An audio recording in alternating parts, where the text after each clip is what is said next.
The brand new iPhone XS Max, Apple's latest attempt at selling the same thing over and over again, is here. This time with a couple new backgrounds and a slightly larger screen size. Is it worth your money? I've systematically durability tested about 100 different flagship phones over the past few years, and it's time to see if Apple's Gold XS Max is durable.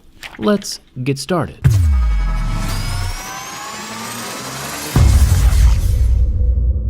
So far, things look pretty much the same, just a larger iPhone X, which is cool. Screen real estate is important. Inside the box, we get our usual Lightning port headphones and a short Lightning to USB charging cable. But this time around, Apple has decided not to include any dongles in the box. Why though? It's pretty simple actually. When comparing two dongles side by side, if I wanted to bulk manufacture a USB-C headphone dongle, it would cost me about 39 cents each. Super cheap. It would be pretty safe to assume that the Apple dongle costs about the same, since they have the same materials and do basically the same thing, but it doesn't. Apple gets massive royalties from third-party manufacturers because their Lightning port is proprietary. So why would Apple include a 30-cent accessory in the box when they can bleed a $5 royalty out of you later, even if you don't buy from Apple directly? Last year, Apple sold over 2 million iPhones. That's a lot of potential dongle sales. The reason Apple removed all the ports from their phones and laptops is because the 23 different dongles they sell on their website are basically pure profit, and everyone still needs to buy them. Apple claimed that the iPhone XS has the most durable glass ever in a smartphone. Let's see if the scratch resistance has changed at all. It's pretty safe to assume that glass is glass and glass breaks, and my Mohs scale of hardness will let us know how scratchable it is. We've seen plastic phone screens scratch at a level 3, glass phones would start scratching at a level 6, and sapphire crystal displays start scratching at a level 9. No surprises here when the glass starts scratching at a level 6, with deeper grooves at a level 7. It's important not to trust Apple's marketing jargon. This new iPhone screen will scratch just as easy as your last iPhone. Grab a screen protector.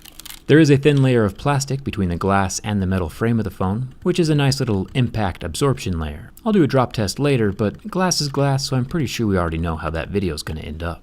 There is no home button or fingerprint scanner on the phone this time around. The front-facing 7-megapixel camera and Face ID are both protected by the same front glass. The earpiece grill is made from metal, and it's not going anywhere. It's pretty secure and won't fall out on its own. One thing I am a huge fan of is Apple's stainless steel frame. Gold coloring might not be your thing, of course, but the weight of stainless steel and the durability that comes with it is impressive. Stainless is harder than aluminum and more difficult to scratch. It can still get scratched, of course, but the sound and the damage inflicted will be less on this steel iPhone than an aluminum iPhone, which is a good thing. Apple has included a dual SIM card tray with a little rubber ring around the top to keep water out for that IP68 rating. Still no expandable memory slot, but Apple's never had one, so iOS users don't know what they're missing. The buttons are also made from metal and can't be removed from the frame. Stainless steel also conducts less heat than aluminum, so it'll usually feel cold to the touch every time you grab it. Good for that premium external feel, but bad for the internal processor heat dissipation. I'm still a huge fan of the mute switch. I feel like every phone needs one of these. The volume buttons are also made from metal. Down at the bottom of the phone, we still have no headphone jack. Apple owns both wireless AirPods and Beats, so of course they would prefer if you went wireless. Apple kinda creates a problem and then charges you for the solution. Incredibly good business plan, but bad news for your wallet. Apple didn't become the first trillion-dollar company by being generous. Speaking of lack of generosity, if you crack the back glass on your iPhone XS Max, it will cost a whopping $599 to replace. That risk, for something as fragile as glass, makes Apple's glass phones the most cosmetically fragile and delicate pieces of technology on the planet. A replacement back glass for a Samsung phone is around $30. Huge difference. If you've already given Apple all of your money, I'd debrand the phone with a skin or a case. No reason to give them free advertising as well. Now for my favorite part.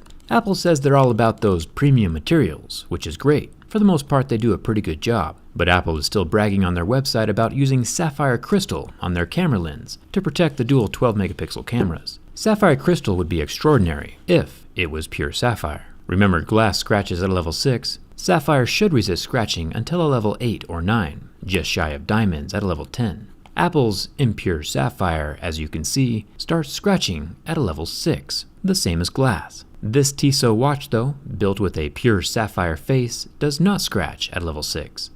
Back to the iPhone XS Max camera lens, we see more scratching with a level 7 pick, also in line with what glass would be doing. The sapphire Tissot though is still scratch-proof, even at that same level 7. On the Max camera lens using a level 8 pick, where sapphire should start scratching, we see another mark. Taking that same level 8 pick back to the Tissot, we finally see some faint scratching. In my opinion, if Apple's impure sapphire isn't doing what sapphire is expected to do, they shouldn't be calling it sapphire. Let me know what you think in the comments. At least the Tissot watches are always consistent. As long as Apple keeps using their inferior sapphire, I'll keep buying more watches to show what premium actually looks like. Now for the burn test. Apple's a pretty fascinating company to watch. They get away with making beautiful, yet cosmetically fragile and super expensive to repair smartphones, where you'd have to buy back basic functionality, like some EA game loot box. You might be like, whoa, Jerry, tell us how you really feel.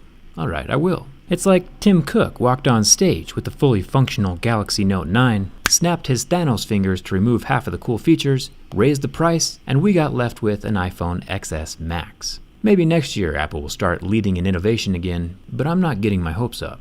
There's better profit margins with dongles. The 6.5-inch Super Retina display lasted over a minute on my burn test, which is pretty cool, just like the Galaxy S8 a few years ago. And now for the bin test. Every phone is not created equally. Some snap in half and end up on my shelf of shame. Apple has done an incredibly good job of making structurally sound phones the last couple of years, and as much as I would like to see this phone snap in half, it does not. Apple has once again constructed an incredibly solid and structurally sound device. Unless you end up cracking the back glass, of course. That extra $600 charge will test anyone's sanity, so be ready. The iPhone XS Max passes my durability test. But is it the cure to unhappiness? Probably not. I'd say skip this one and spend your extra cash on memories and experiences. Your current phone is probably fine, and it's not worth the marginal upgrade. I do have an extra XS Max though, and I definitely don't want it for myself. I'll give it away over on my Twitter, so come hang out with me over there. You can slap a skin on it and pretend it's an Android, or just sell it to a poor soul who doesn't know better things are out there and keep the money for yourself. Hit that subscribe button. Thanks a ton for watching, and I'll see you around.